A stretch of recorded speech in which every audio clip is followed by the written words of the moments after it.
Hello my dear students, welcome back to chemistry classes. Class 11th chemistry plus NEET plus JEE के इस segment में मैं श्रवण कुमार एक बार फिर से सभी बच्चों का वेलकम करता हूं। बच्चों आज हमारा 11th क्लास ऑर्गेनिक केमिस्ट्री में चैप्टर हाइड्रोकार्बन्स का लेक्चर नंबर 5 है। लास्ट लेक्चर में हम लोगों ने केमिकल प्रॉपर्टीज ऑफ एल्केन्स आपके सामने डिस्कस किया था, स्टार्ट किया था।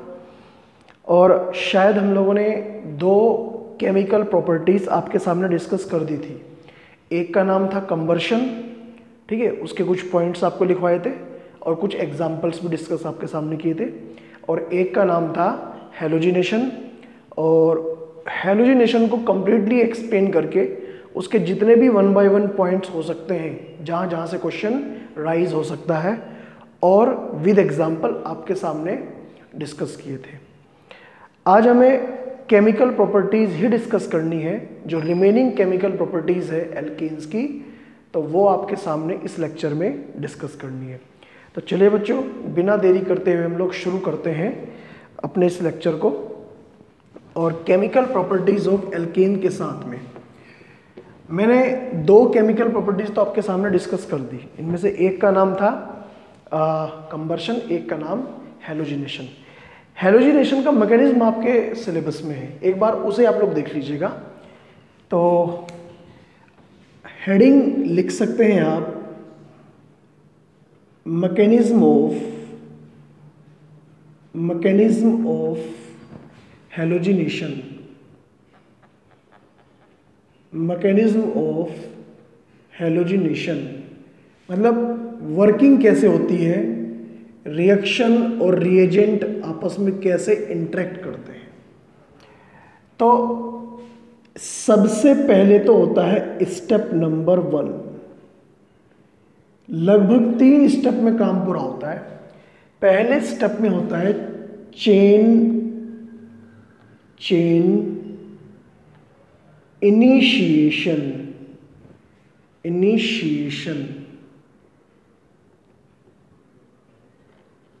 चेन इनिशिएशन, ठीक है, चेन की स्टार्टिंग हम इसे बोलते हैं। आपको एक बात समझनी है कि जो हैलोजिनेशन का प्रोसेस है, जो मैकेनिज्म है, अलग अलग टाइप के रिएक्शंस होते हैं, आपको पता है। जैसे आपको इससे पहले वाले चैप्टर में पढ़ाया था हमने, एडिशन, एलिमिनेशन, सब्स्टिट्यूशन, ठीक है, ऐसे करके। तो यहां पर जो होता है वो होता है फ्री रेडिकल सब्स्टिट्यूशन।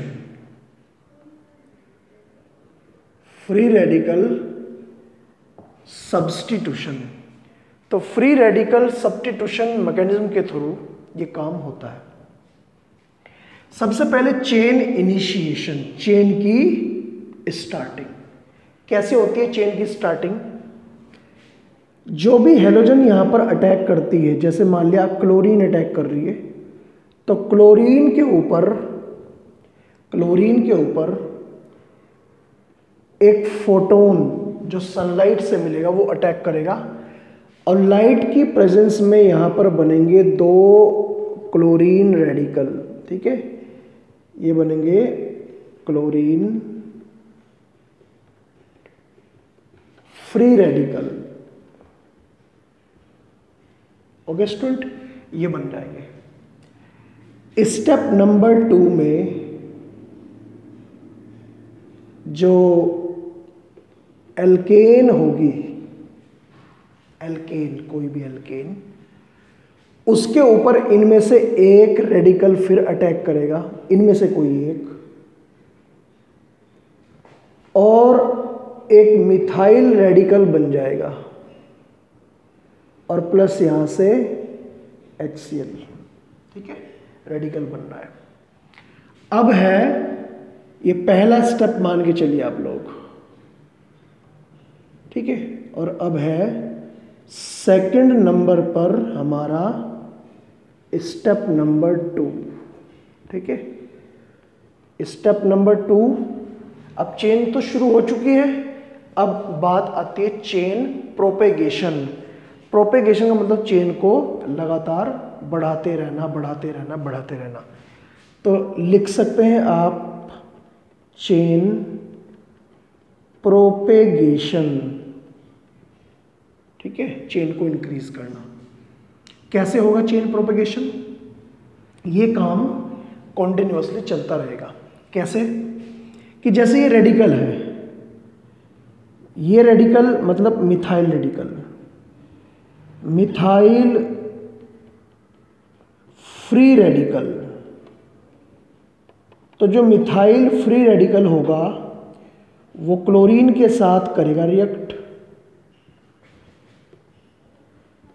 CH3Cl बना देगा और एक क्लोरीन रेडिकल, मतलब मॉलिक्यूल से रेडिकल बनेगा और रेडिकल से मॉलिक्यूल। ये प्रोसेस ऑल्टरनेटिवली चलता रहेगा। जैसे रेडिकल ने मॉलिक्यूल के साथ किया रिएक्शन, मॉलिक्यूल बना, रेडिकल बनाया। अब ये रेडिकल, ये जो क्लोरीन रेडिकल है, क्लोरीन रेडिकल, क्लोरीन पूरा नाम लिखिए फ्री रेडिकल। तो क्लोरीन फ्री रेडिकल करेगा रिएक्ट CH4 के साथ, मिथाइल रेडिकल बनाएगा और HCl बाहर कर देगा। ये प्रोसेस ऑल्टरनेटिवली चलता रहेगा। कब तक चलेगा? जब तक सारे के सारे मॉलिक्यूल कंज्यूम नहीं हो जाते। चेन प्रोपेगेशन हम लोग इसे बोलते हैं। और लास्ट में होता है तीसरे नंबर पर चेन टर्मिनेशन। चेन टर्मिनेशन का मतलब जब चेन को स्टॉप करना है। चेन स्टॉप दो तरह से हो सकती है। कैसे हो सकती है? या तो अपने आप ही हो जाए, सेल्फ टर्मिनेशन। सेल्फ टर्मिनेशन का मतलब होता है कब होगा? When all reactant molecules are consumed।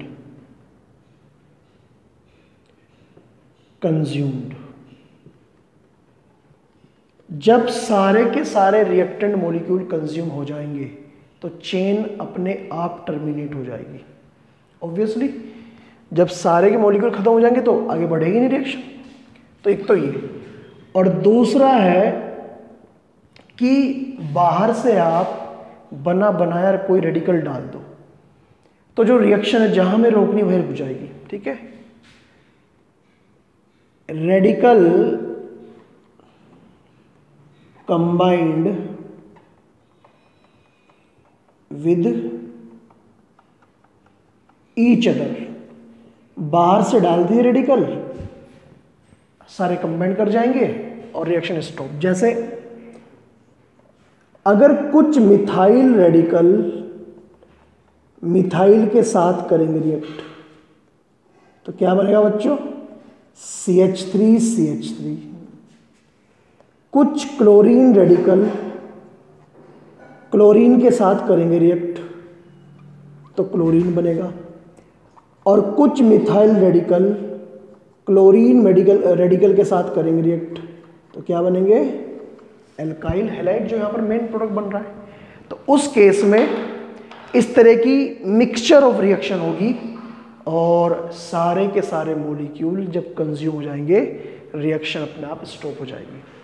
तो ये है आपके सामने मैकेनिज्म ऑफ हैलोजिनेशन, जो कि प्रोसीड होता है through free radical substitution mechanism. और मैं आपको बताऊं कि ये मैंने पहले भी बता रखा है, स्पीड और रेट ऑफ आपका जो हैलोजन है वो तो होता है फ्लोरीन की सबसे ज़्यादा, उससे कम क्लोरीन की, उससे कम ब्रोमीन की और सबसे कम आयोडीन की रिएक्शन। और दूसरा पॉइंट, स्पीड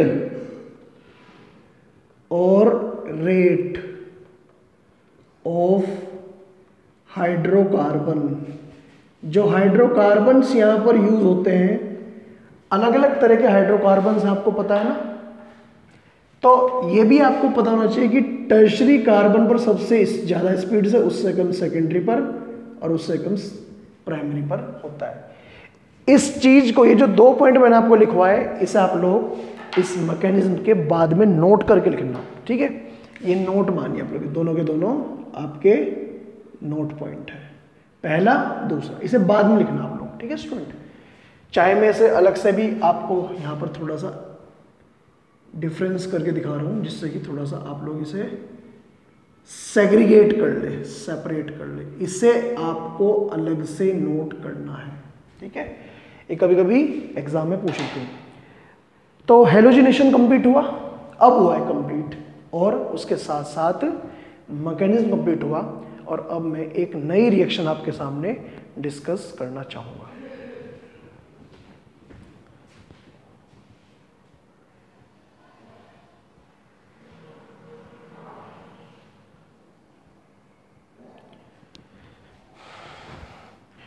तो बच्चों, उम्मीद है मुझे आप लोगों ने वीडियो स्टॉप करके ये पूरा पोर्शन नोट कर लिया होगा, और अब मैं आप लोगों के सामने, सभी बच्चों के सामने नेक्स्ट रिएक्शन है वो डिस्कस करना चाह रहा हूं बच्चों।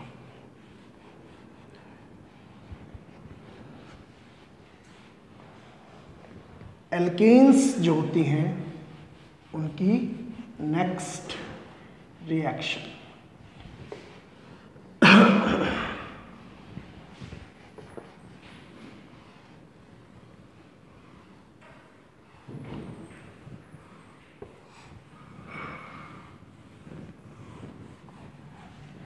रिएक्शन नंबर 3 की बात करते हैं।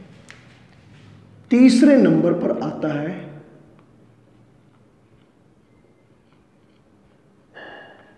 Controlled oxidation. अगर हम लोग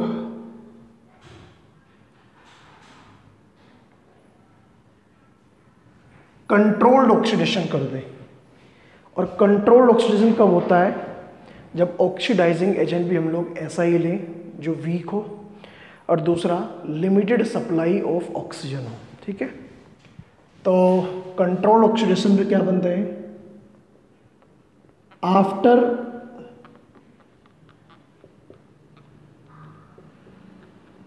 controlled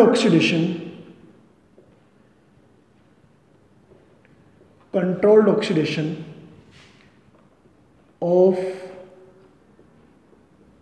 alkanes,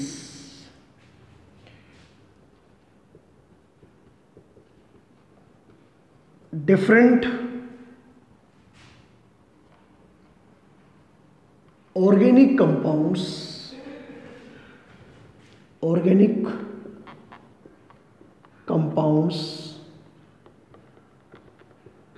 such as alcohols, aldehydes,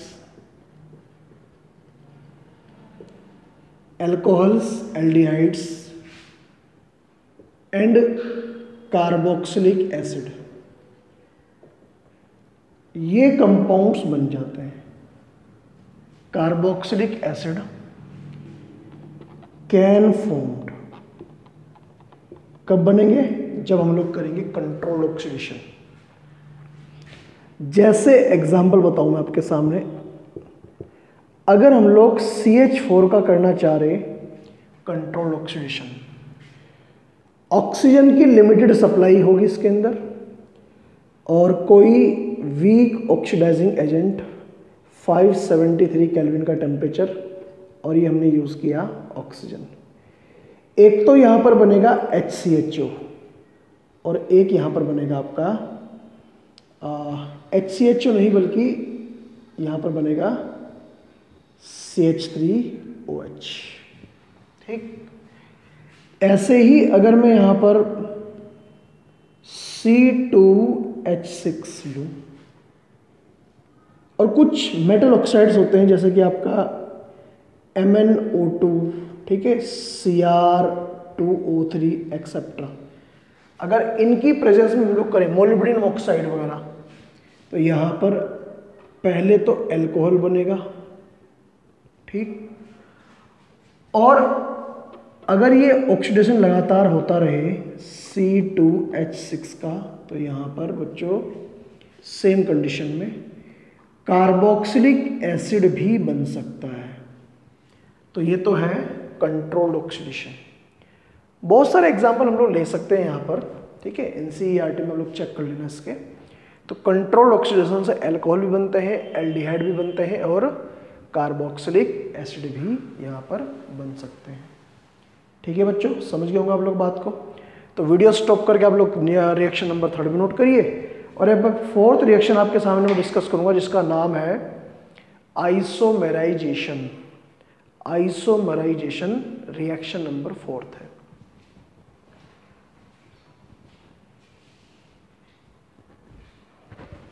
चलिए 4th एग्जाम्पल मैं आपके सामने अब डिस्कस करने जा रहा हूं बच्चों, एल्केन्स का आइसोमेराइजेशन। आइसोमेराइजेशन का मतलब क्या होता है बच्चों? आइसोमेराइजेशन का मतलब होता है कि किसी एल्केन का कोई भी एल्केन अगर हो तो उसका स्ट्रक्चर बदल जाता है, स्ट्रक्चर चेंज हो जाता है, इसे बोलते हैं isomerisation. Isomerisation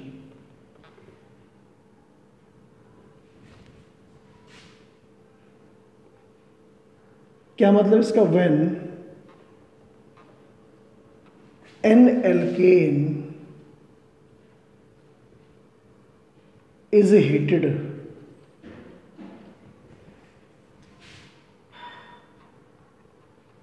in the presence of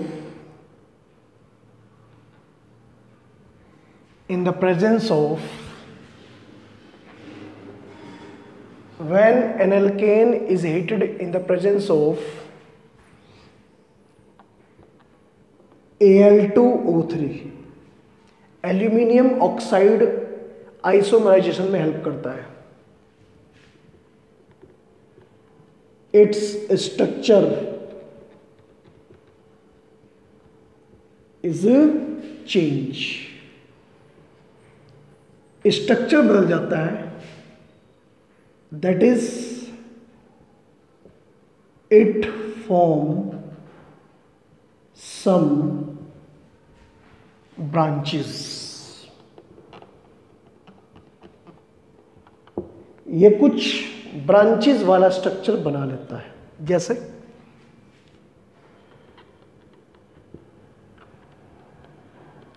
CH3 CH2 CH2 CH3, इसका नाम N-ब्यूटेन है। अच्छा ध्यान रहे, 1 कार्बन 2 कार्बन 3 कार्बन के आइसोमर बन सकते हैं, क्योंकि वो तो उतने ही स्ट्रक्चर है ना, कम से कम 4 कार्बन होने चाहिए इसके लिए। हमने इसे हीट किया Al2O3 की प्रेजेंस में, तो N-ब्यूटेन से ये बन जाएगा आइसोब्यूटेन। क्या नाम होगा इसका? आइसोब्यूटेन। जैसे एक और एग्जांपल ले सकते हैं आप इसके लिए regarding CH3 CH2 CH2 CH2 CH2 CH3, 2 4 और 2 6, इसका नाम N-हेक्सेन होता है बच्चों। N-हेक्सेन को अगर हम लोग हीट करेंगे Al2O3 की प्रेजेंस में, तो ब्रांचिंग इसके अंदर बढ़ जाएगी। कैसे बढ़ेगी ब्रांचिंग इसकी? ऐसे CH3 CH CH CH3, एक मिथाइल यहाँ पर और एक मिथाइल यहाँ पर, ये बन सकता है। तो इसका नाम, ये भी ब्रांचेस वाला कंपाउंड है, इसका नाम 2,3 डाइमिथाइल ब्यूटेन, क्योंकि 1 2 3 4, तो 2 3 पर क्या है, मिथाइल है और बाकी ब्यूटेन है। तो इस फिनोमिना को हम लोग क्या बोलते हैं, आइसोमराइजेशन बोलते हैं बच्चों। ये है हमारा 4th पार्ट। ठीक है, वीडियो स्टॉप करके आप लोग इसे नोट कर सकते हैं बच्चों।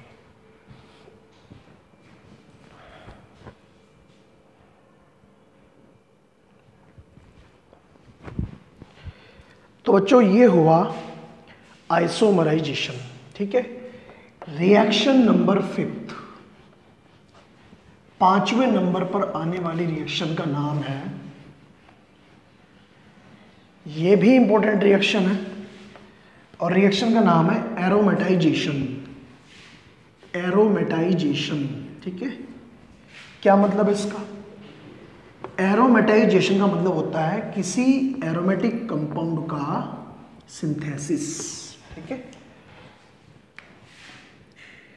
5th नंबर पर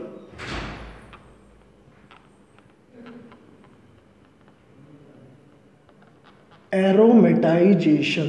ठीक है, और इसे मार्क करिए आप लोग, very most important.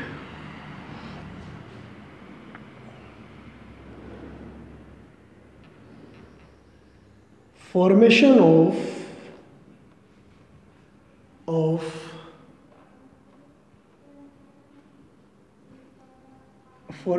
Of an aromatic compound. और एरोमेटिक कंपाउंड यहां कौन सा बनता है?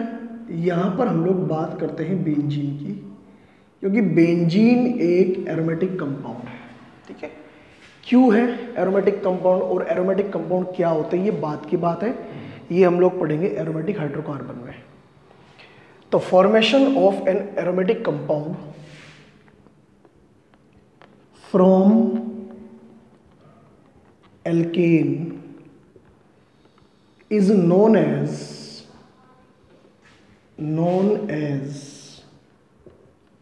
एरोमेटाइजेशन।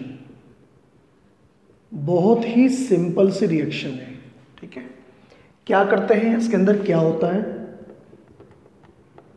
इसके अंदर हम लोग लेते हैं एन हेक्सेन, 6 कार्बन का हाइड्रोकार्बन, बिल्कुल स्ट्रेट चेन, और उसे हीट करते हैं मेटल के कुछ ऑक्साइड्स के साथ, जैसे Cr2O3 या फिर Mn2O3 या फिर हम लोग इसे हीट करेंगे आपका MO2O3 या Al2O3। टेम्परेचर इसका भी फिक्स है 773 केल्विन का। इस टेम्परेचर पर किसी भी मेटल ऑक्साइड के साथ हीट करेंगे तो यहां पर ये कर देगा इसका ऑक्सीडेशन। ऑक्सीडेशन का मतलब होता है addition of oxygen, removal of hydrogen. 6 carbon है यहां पर और ये 6 के 6 कार्बन एक रिंग बना लेंगे ऐसे करके। ठीक है, और formation of this ring compound, ये बेंजीन है, प्रोसेस को हम लोग बोलते हैं एरोमेटाइजेशन, और ये कंपाउंड कहलाता है एरोमेटिक कंपाउंड, मतलब बेंजीन, और प्लस यहाँ से हाइड्रोजन बाहर निकलते हैं, आई थिंक यहाँ से 4H2 आउट किए जाएंगे। इसे हम लोग ऐसे भी दिखा सकते हैं, एक्चुअली एन हेक्सेन ऐसा होता है, जिससे कि आप थोड़ी बात क्लियर तरीके से समझ लें।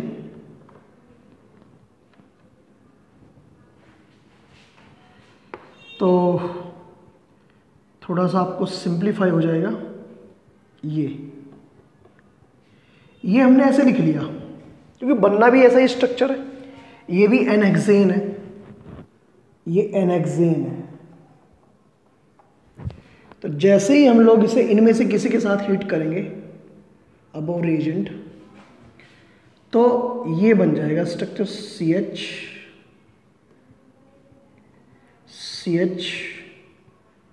CH CH CH C और ये, और ऑल्टरनेटिव कार्बन पर यहाँ पर आ जाएगा डबल बॉन्ड और प्लस यहाँ से हाइड्रोजन आउट। अब कितने H बाहर निकले जरा काउंट कर लो। यहाँ पर कितने H है, 3 और 2 5 और 2 7 8 9 10 11 12 13 14 14 है। 14 में से यहाँ कितने बचे, 6 ही तो बचे ना, ठीक है, तो 8 बाहर निकल जाएगी, 8 और 6 14 मतलब 14। तो ये प्रोसेस कहलाता है एरोमेटाइजेशन। तो एल्केन्स का एरोमेटाइजेशन हो सकता है। एरोमेटाइजेशन तो एल्केन का भी हो सकता है, एल्कीन का भी हो सकता है और एल्काइन का भी हो सकता है, तीनों का हो सकता है, ठीक है। अभी हम लोग यहाँ पर किसकी बात कर रहे हैं, केवल एल्केन्स की, ठीक है। और अब लास्ट में जाते जाते एक लास्ट रिएक्शन है पायरोलिसिस, ठीक है। क्या बोलते हैं उसे, अभी देखेंगे, पहले नोट कर लीजिएगा।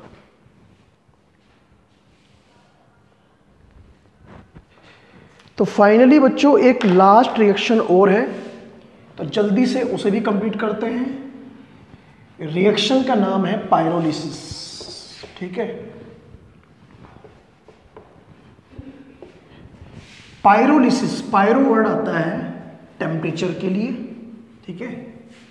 बोलते हैं ना एंटी पायरेटिक ड्रग, मतलब ऐसी ड्रग जो बढ़े हुए टेम्परेचर को डिक्रीज करती है। 6 नंबर पर नाम आता है पायरोलिसिस। पायरोलिसिस वर्ड हम लोग इसके लिए एक और वर्ड भी यूज करते हैं, क्रैकिंग, ठीक है। क्या मतलब होता है, जल्दी बता रहा हूं मैं आपको इस बारे में। इसका मतलब होता है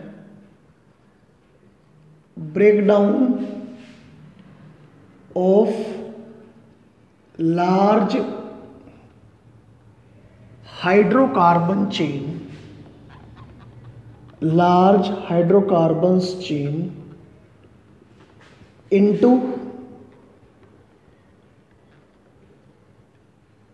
a smaller one is called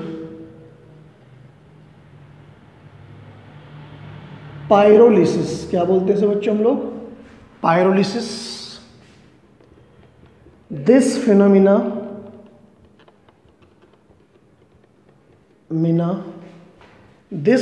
is used in petroleum industry and where it is known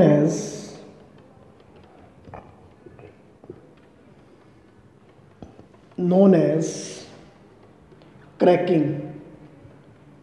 जो पेट्रोलियम प्रोडक्ट होते हैं, जो कच्चा तेल होता है, क्रूड ऑयल होता है, उसके जो लार्ज कार्बन चेन होती है उन्हें ब्रेक डाउन करते हैं और अलग अलग तरह के फ्यूल बनाए जाते हैं। तो वहां पर इसके लिए हम लोग यूज करते हैं क्रैकिंग, ठीक है। जैसे मान लिया CH3 CH2 CH2 CH2 और ये CH3, ये कार्बन चेन है, पेंटेन बोलते हैं हम लोग इसे। जब इसका पायरोलिसिस करेंगे, और यहाँ पर जनरली हम लोग जो यूज करते हैं एक केमिकल होता है जियोलाइट, ठीक है। जियोलाइट यूज करते हैं, जो आपने पढ़ा होगा आपका S ब्लॉक में पढ़ा होगा, वहां पर जियोलाइट एक केमिकल सब्सटेंस होता है, वहां पर उसका तो कहीं से भी चेन टूट जाती है। तो इसमें खास बात यह है कि एक प्रोडक्ट जहां से भी टूटेगी, एक प्रोडक्ट एल्कीन बनेगा, एक प्रोडक्ट, कम से कम एक प्रोडक्ट एल्कीन बनेगा यहां पर, ठीक है। समझ गए स्टूडेंट आप लोग। जैसे मान लिया कोई 10 कार्बन की चेन है, 20 कार्बन की चेन है, जैसे मान लिया C10 तो 20 और 22 H22, ठीक है। तो ऐसे कर करके 3-4 मॉलिक्यूल में टूट सकता है ये। जैसे C4H10 बना देगा, ओके। तो 4 कार्बन तो यहां चले गए। उसके बाद में C2H6 बना देगा, तो कितने कार्बन, 10 कार्बन है, यहां चले गए, ठीक है। और बाकी बचे हुए 4, तो C4H8। कम से कम एक एल्कीन का बनना जरूरी है। जियोलाइट हम लोग यहां पर यूज करते हैं और हीट करते हैं। तो ये हुआ pyrolysis. Pyrolysis means breakdown of hydrocarbons in the presence of catalyst, और कैटलिस्ट यहाँ पर क्या है, जियोलाइट। वैसे इसकी जगह पर हम लोग एल्यूमिनियम ऑक्साइड भी यूज कर सकते हैं बच्चों। ये हुआ पायरोलिसिस। जिसे पेट्रोकेमिकल इंडस्ट्री में गैसोलाइन बोलते हैं, पेट्रोकेमिकल इंडस्ट्री का जो प्रोडक्ट होता है गैसोलाइन बोलते हैं पेट्रोकेमिकल्स को, वहाँ पर हम लोग क्रैकिंग नाम भी देते हैं। ओके स्टूडेंट, वीडियो स्टॉप करके नोट करिएगा, हम लोग बढ़ते हैं आगे।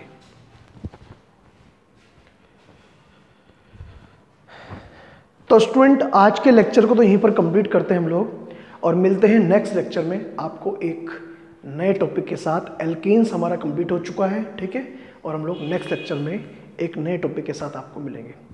तो आज के लिए इतना ही। Thank you, all the best.